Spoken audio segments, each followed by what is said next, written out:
السلام علیکم ورحمۃ اللہ وبرکاتہ۔ بسم اللہ والحمد للہ والصلاة والسلام علی رسول اللہ وعلی آلہ وصحبہ ومن والاه وبعد، فقال اللہ تبارک وتعالی لقد كان لكم في قصصهم عبرہ۔ عزیز سامعین اور محترم دوستو، اللہ کا بہت بڑا احسان و فضل ہے کہ اللہ رب العزت نے ہمیں رمضان کے اس مبارک مہینے کو حاصل کرنے کی توفیق بخشی اور آج کا روزہ رکھنے کا ہمارے لیے معاملہ آسان کیا۔ اللہ سے دعا کرتے ہیں کہ اللہ رب العزت ہماری محنتوں کو قبول فرمائے۔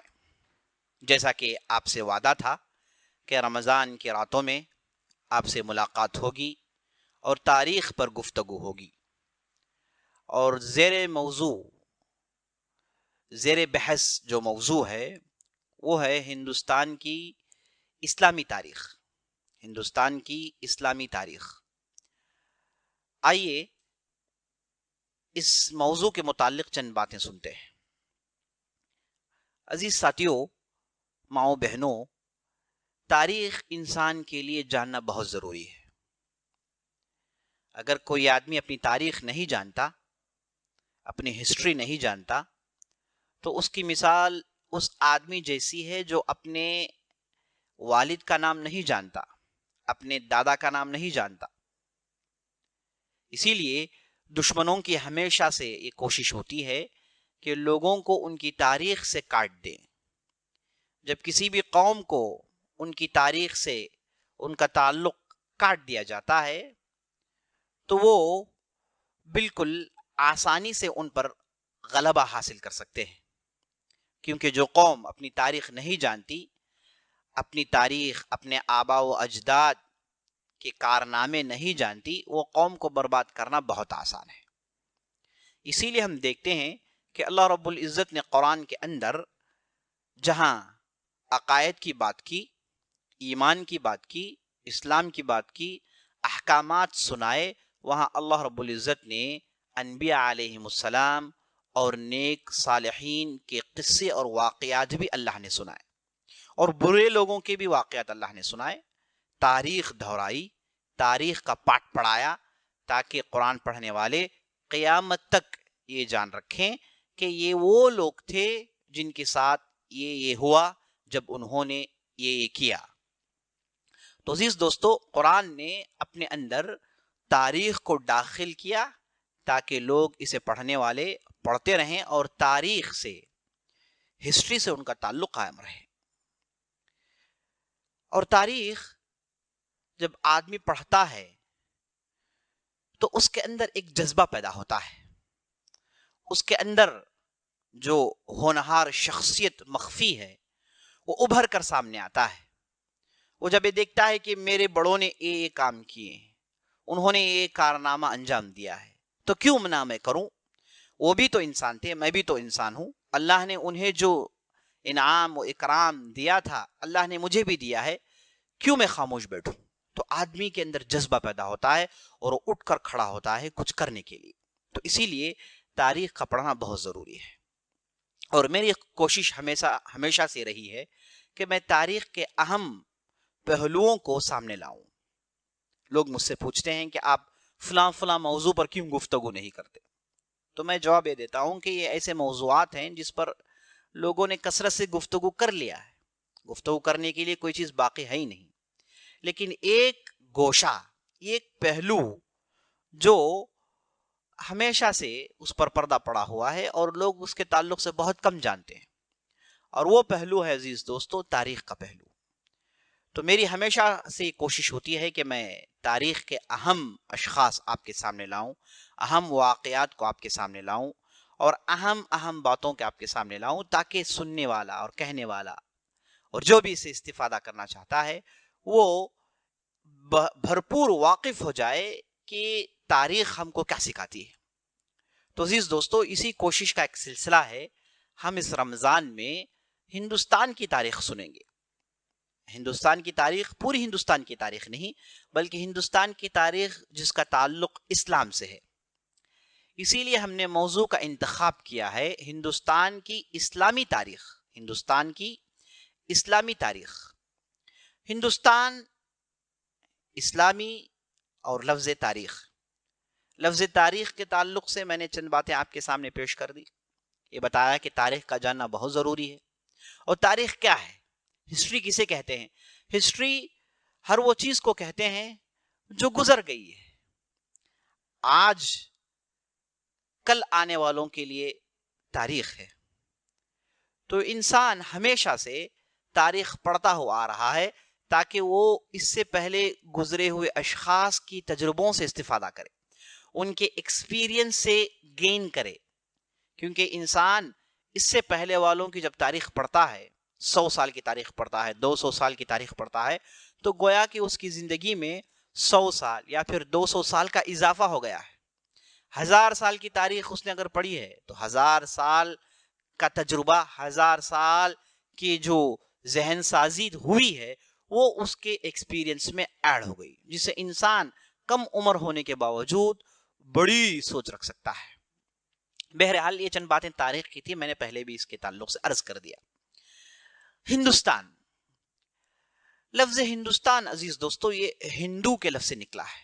ہندو اور ستان کہتے ہیں لینڈ کو، جگہ کو، کسی بھی خطے ارض کو ستان کہتے ہیں. اور ہندو سے استان کو جوڑ دیا گیا ہے، جوڑ کر اس ملک کا نام بنا ہندوستان. ہندو عزیز دوستو یہ لفظ نکلا ہے سندھو ندی سے. اسے انگلش میں انڈس ریور کہتے ہیں. یہ ایک مشہور ندی ہے جو ہندوستان کے شمال میں پڑتی ہے. یہ پاکستان، آج کا جو پاکستان ہے وہاں سے شروع ہوتی ہے اور ہندوستان کے بہت سارے علاقوں کو یہ پار کرتے ہوئے بہت دور تک پہنچتی ہے.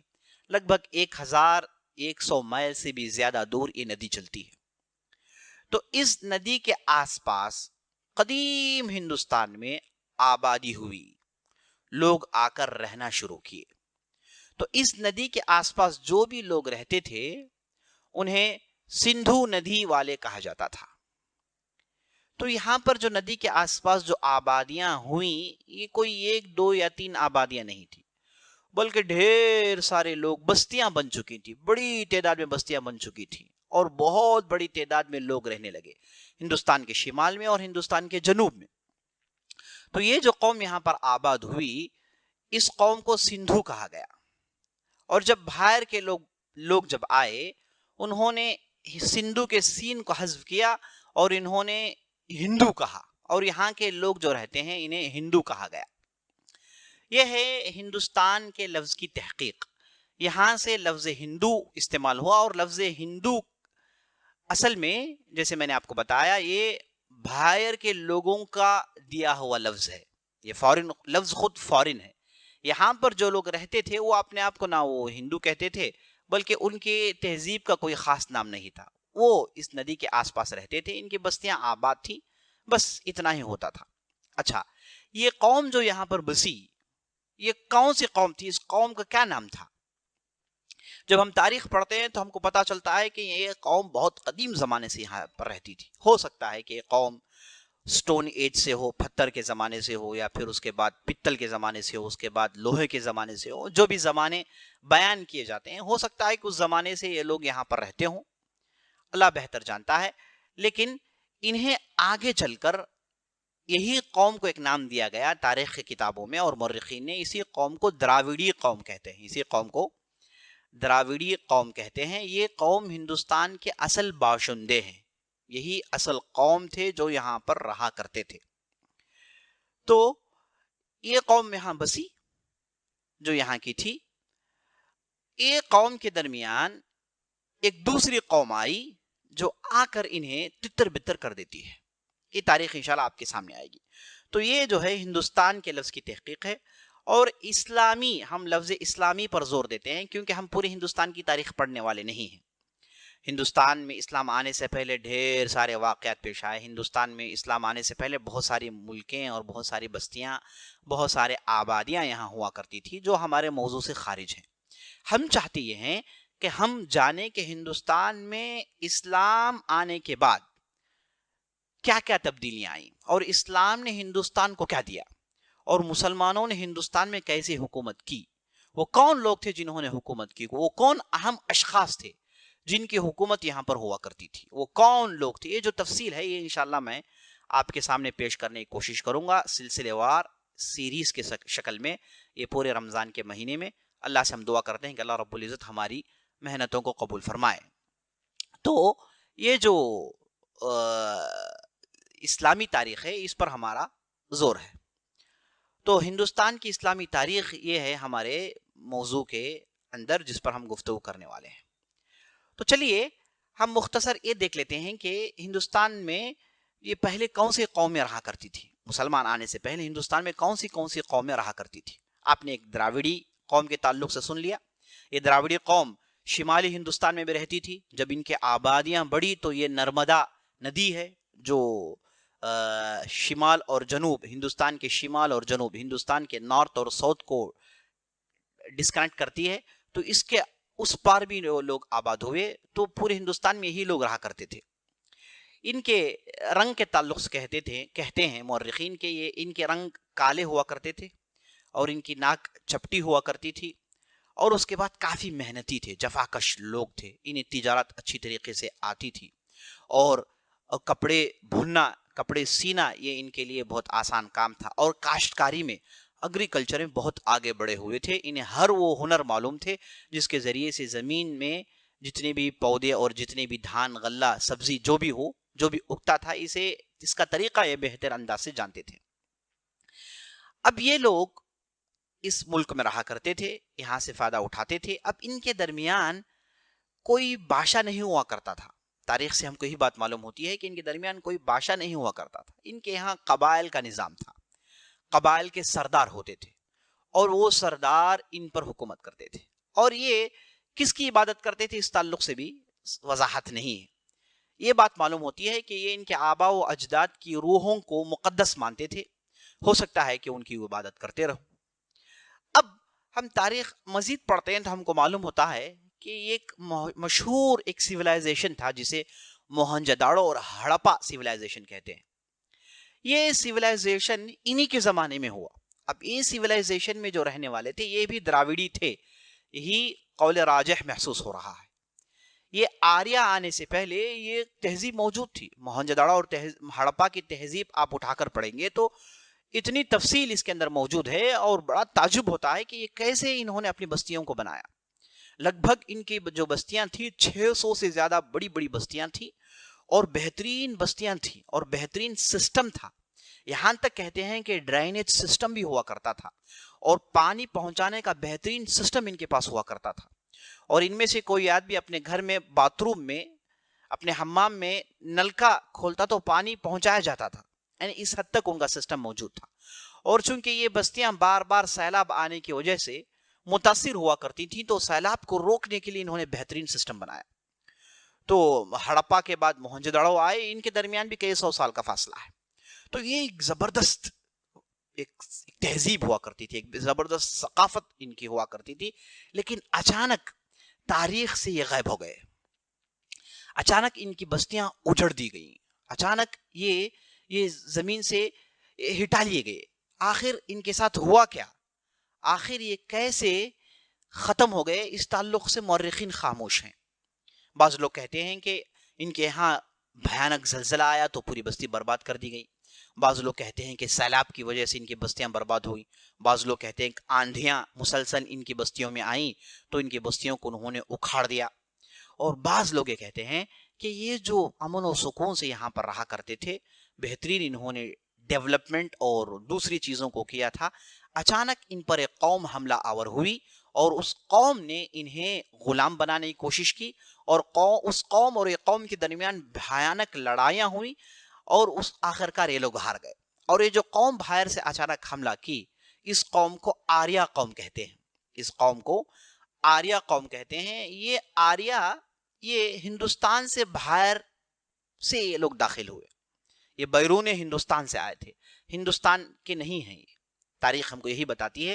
لگ بھگ آج سے 5000 سال پہلے یہ ہندوستان سے باہر ہندوستان میں داخل ہوئے. یہ آریہ یہ کون لوگ ہیں؟ ان کے تعلق سے کہا جاتا ہے کہ یہ قدیم جو ایران ہے، ایران اور اس کے اوپر کے علاقے ہیں، وہاں پر ان کے بعد یہ رہا کرتے تھے، بعد و بوش اختیار کیے ہوئے تھے، یہ وہاں رہا کرتے تھے. تو یہ کئی قبائل میں بٹے ہوئے تھے. ان کے پاس قبائل شمالی علاقے میں رہتے تھے اور دوسرے جگہ رہتے تھے. تو ان کے درمیان کچھ لڑائی ہوئی، یا پھر ان کی بستی میں سکھاڑ آیا، قحط سالی آئی، تو بستی چھوڑنے پر مجبور ہوئے. جب بستی چھوڑے تو انہیں دوسری جگہ رہنے کے لیے چاہیے تھا. سمجھے کہ یہ لوگ خانہ بدوش قسم کے لوگ تھے، اللہ عالم. تو یہ اپنی بستیوں کو چھوڑ کر ہندوستان میں داخل ہوئے. تو یہ کہا جاتا ہے کہ خیبر اور بولن جو بھی راستے ہیں، ان راستوں کے ذریعے سے ہندوستان میں داخل ہوئے. جیسے ہندوستان میں داخل ہوئے، یہاں کی جو قدیم قوم تھی، جن کی تہذیبیں تھیں، یہاں کی قوم نے انہیں روکنے کی کوشش کی. تو ایک لڑائیاں ہوئی، مسلسل لڑائیاں ہوئی. کہا جاتا ہے کہ کئی سالوں تک لڑائیاں ہوتی رہی. لیکن یہ آریہ قوم اتنی طاقتور تھی اور ان کے پاس لڑنے کے گر تھے، چونکہ یہ جو یہاں کی قوم تھی وہ تجارت میں بہت آگے تھی، ان کے یہاں کاشتکاری ہوا کرتی تھی، لیکن یہ لڑائی سے وہ واقف نہیں تھے. تو یہ جو آریہ قوم تھی، خانہ بدوش قسم کی قوم تھی، تو ان کے یہاں لوٹ مار اور شکار کھیلنا اور قتل و غارت گری اور اس کے گر وہ لوگ جانتے تھے. تو یہ بڑی آسانی سے یہاں کی قوم پر حاوی ہو گئے، غلبہ حاصل کیا اور یہاں کی بستیوں کو انہوں نے اجاڑ دیا. اب یہ زمانہ آیا، اسی زمانے کو کہتے ہیں ویدک پیریڈ، یہی زمانہ ہے ویدا کا زمانہ. تو یہ جو آریہ آئے تھے، ان کے پاس جو مقدس کتاب تھی جسے وہ ویدا کہتے ہیں، تو یہ لوگ ویدا کو ماننے والے تھے. اور آج جیسے ہندو کی تعریف میں کہا جاتا ہے کہ ہندو وہ ہے جو ویدا کو مانتا ہے. لفظ ہندو کی تحقیق میں، جیسے میں نے آپ کے سامنے مختصر بات عرض کی، ہندو کون ہے، اس تعلق سے بھی بہت سارے اقوال ہیں، بہت ساری باتیں ہیں. کوئی بھی یہ قول پر انگلی روک کر یہ نہیں کہہ سکتا کہ یہی ہندو ہے، کیونکہ ہندو جو اس علاقے میں رہتے ہیں انہیں بھی ہندو کہا جاتا ہے. ہندو لفظ یہ کوئی مذہبی لفظ نہیں ہے، یہ جغرافی لفظ ہے، یعنی جغرافیکل ورڈ ہے جو اس علاقے میں رہنے والوں کو دیا جاتا ہے. اب جیسے آپ نے دیکھا کہ یہ پتہ نہیں کس کی عبادت کرتے تھے، ہے نا، ان کی کیا عبادت ہوتی، کیا طور و طریقے تھے، اس کے تعلق سے کوئی تفصیل موجود نہیں ہے. تو یہ جو آئے تھے آریہ، ان کے پاس وید کی مقدس کتاب تھی اور یہ وید کو ماننے والے تھے. اور چونکہ یہ وید کو مانتے تھے تو انہوں نے وید کی نشر و اشاعت کی. تو عزیز دوستو، یہ آریہ قوم تھی. وہ قوم داخل ہوئی، یہاں کے قوم کو انہوں نے مٹایا اور اس کے بعد انہوں نے بستیاں قائم کی. کئی سال رہے، بستیاں قائم کی اور مختلف علاقے، ان کے مشہور علاقے جیسے مالوا ہو گیا، کوشل ہو گیا، مگدس ہو گیا، اور اس کے بعد ہے نا دوسرے کلنگا جیسے علاقے. تو شمالی ہندوستان، افغانستان سے لے کر برما تک کے علاقے، آسام اور برما تک کے علاقے، یہ اسے شمالی ہندوستان کہتے ہیں. تو شمالی ہندوستان میں ان کے مختلف قبائل تھے اور ان کے مختلف حکومتیں تھیں، ریاستیں تھیں جہاں پر یہ رہ کر حکومت کرتے تھے. تو ہندوستان میں بادشاہی نظام انہی کے ذریعے سے آیا. اب جب بادشاہی نظام قائم ہوا، ان کی جو ریاستیں مختلف ہوئیں، تو ان کے درمیان آپسی لڑائیاں بہت ہوتی تھی. گدی حاصل کرنے کے لیے، بادشاہت حاصل کرنے کے لیے، کبھی بھائی بھائی میں لڑائی ہو جاتی، کبھی بھائی باپ میں لڑائی ہو جاتی، کوئی دوسرے کو ختم کرتا. تو حکومت کی نشاہ اتنی تھی کہ بہت سارے لڑائیاں ہوا کرتی تھی. بہرحال یہ آریہ قوم تھی، ان کے پاس جو مقدس کتاب تھی جسے وید کہتے ہیں. اب وید کے 4 قسم ہیں، ایک ہے رگ وید، ایک ہے یجر وید، ایک ہے اتھر وید، ایک ہے سام وید. یہ 4 مشہور وید کی کتابیں ہیں جن میں کہا جاتا ہے کہ ہندو مذہب ہے، جبکہ ان کتابوں میں کہیں پر بھی ہندو مذہب کا لفظ استعمال نہیں ہوا ہے. یہاں ان کتابوں میں جو مذہب کو پیش کیا گیا ہے، اس مذہب کو یہ کہتے ہیں کہ سمانتھا دھرما، یعنی ایک مذہب. تو یہ جو وید ہے، جسے جو اہم وید ہے، جسے رگ وید کہا جاتا ہے، یہ بہت ہی اہم وید ہے جس پر یہ سمجھیے کہ انحصار کرتے ہیں. تو رگ وید میں ہے کہ اصل میں رگ وید کا مطالعہ کرتے ہیں، اس میں زیادہ منتر ہیں، زیادہ اس میں جو ہے دعائیں ہیں، اور یجر وید میں چند عقیدے کی باتیں ہیں، اور سام وید میں ان تمام ویدوں کو جوڑ کر نچوڑ جیسا پیش کیا گیا ہے. تو یہ 4 وید تھے جس کی یہاں پر تعلیم ہوتی تھی اور اس کی نشر و اشاعت کرتے تھے. اور اس کے بعد یہ وید کے بعد جب ہندوستان میں آیا، آباد ہوئے، ان کی ذہنی ترقی ہوئی، انہیں بہت ساری باتیں سمجھ میں آئی، یہ سمجھیے کہ ملکوں کے باشندے بنے، تو ان کے اندر تبدیلیاں آئیں. تو انہوں نے ان ویدوں کو جوڑ کر اس کی ایک شرح لکھی جسے اپنشد کہا جاتا ہے. وید کو سمجھنا ہے تو اپنشد کے ذریعے سے ہی سمجھا جا سکتا ہے. تو اپنشد لکھے گئے جو اصل میں وید کے اندر جو منتر اور جو بھی عقیدے اور مذہب کی باتیں ہیں اس کی تشریح یہ اپنشد کے اندر ہوتی ہے. تو یہاں پر اس کی تعلیم ہوا کرتی تھی. اور آگے بڑھ کر جب انہیں ان کے روزمرہ کے مسائل کے تعلق سے فتووں کی ضرورت پڑی تو ان کے درمیان ایک صاحب ہے جن کا نام منو تھا. تو انہوں نے کتاب لکھی جس کا نام تھا منوسمرتی. تو منوسمرتی جس کے اندر قوانین ہیں، جس کے اندر مسائل ہیں، جس کے اندر شادی بیاہ کے مسائل ہیں، کھانے پینے کے مسائل، مختلف مسائل کو جوڑ کر لکھنے والے شخص کا نام تھا منوسمرتی. ان کے تعلق سے کہا جاتا ہے کہ یہ لگ بھگ 600 سال ان لوگوں کے ادھر آنے کے 600 سال 700 سال بعد یہ کتاب لکھی گئی. اور لکھنے والے شخص ایک انسان تھے. یہ کوئی منوسمرتی کوئی خدا کی دی ہوئی کتاب نہیں تھی ان کے عقیدے کے مطابق. یہ ایک شخص تھے جنہوں نے اس کتاب کو لکھا. تو یہ ان چیزوں کو ماننے والے یہی آریہ تھے جو اس ہندوستان میں چھائے ہوئے تھے اور ان کی حکومتیں شمالی ہندوستان میں ہوا کرتی تھی. جب یہ یہاں پر رہے تو یہاں پر ایک دو مشہور واقعات ہیں. جب بھی ہم ہندوستان کی بات کریں گے تو اس کا ذکر کرنا ضروری ہے. میں اس درس میں انشاءاللہ اس درس میں آنے والے درس میں اسلام سے پہلے یہاں پر جو بھی حکومتیں تھیں اس تعلق سے میں مختصر اشارہ کرتے ہوئے آگے بڑھوں گا تاکہ آپ کو پتا چلے کہ جب اسلام آیا تو یہاں پر کیا تبدیلیاں آئیں. دونوں سمتوں کو دیکھنا ضروری ہے، دونوں طرف کو دیکھنا ضروری ہے تاکہ بات اچھی طریقے سے واضح ہو. تو ہوا یہ کہ یہاں پر یہی آریہ جو یہاں پر حکومتیں کرتے تھے ان کے یہاں ایک بادشاہ تھا جس کی جو ہے یہاں پانڈو اور اس کے بھائی کے لڑکے جنہیں کورو کہا جاتا ہے. تو پانڈو اور کورو کے درمیان یہ بہت بڑی لڑائی ہوئی ریاست کو لے کر، بستی کو لے کر. تو یہ مہابھارت جسے آگے چل کر کہا گیا جس کے آخری میں پانڈو کی جیت ہوتی ہے. کورو جو 100 سے زیادہ تھے انہیں شکست دے دی جاتی ہے. پانڈو کو مدد کرنے کے لیے کرشن نامی ایک شخص ہے نا جو ہندو مذہب کے مطابق وہ ان کے بھگوان ہیں، تو وہ اس لڑائی میں آتے ہیں، یہ پانڈو کی مدد کرتے ہیں تو آخرکار ان کی جیت ہوتی ہے. تو یہ ایک بہت ہی اہم کتاب ہے مہابھارت. وہ یہی آریہ کے لوگوں کے متعلق ہے اور ان کے درمیان جو ریاست حاصل کرنے کی جو لڑائیاں ہوئی وہ اس کی تفصیل ہے. تو یہ آپ کتاب پڑھیں گے، مہابھارت پڑھیں گے تو یہاں پر لڑائیاں ہی لڑائیاں ہیں اور گدی حاصل کرنے کی کوشش کی گئی ہے اور جا بجا نصیحت کی باتیں بھی ہیں. اب اسی دور کی کتاب ہے رامائن. اس کے اندر رام چندر جی کے تعلق سے بتایا گیا کہ یہ ایودھیا میں پیدا ہوئے اور اس کے بعد یہاں پر جو ان کی سوتیلی ماں تھی وہ انہیں یہاں سے ہٹانا چاہتی تھی چونکہ اس کا لڑکا وہ حکومت میں بیٹھے. تو رام چندر جی اور ان کے بھائی لکشمن اور ان کی بیوی سیتا کو انہیں ایودھیا سے نکال دیا جاتا ہے. انہیں بنواس کے لیے 14 سال کے لیے جنگلوں میں بھیج دیا جاتا ہے.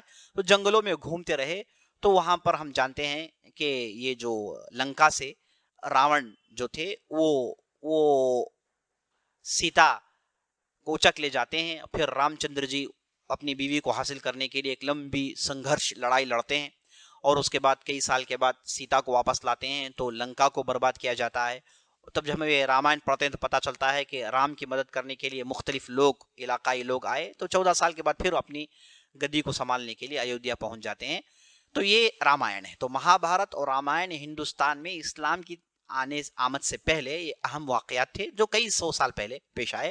قبل مسیح کے واقعات ہیں، یعنی مسیح علیہ السلام کے حساب سے جو کیلنڈر ہے اس سے پہلے کے واقعات ہیں. بعض لوگ کہتے ہیں کہ 600 سال پہلے کے واقعات، بعض لوگ کہتے ہیں کہ 1000 سال کے پہلے کے واقعات.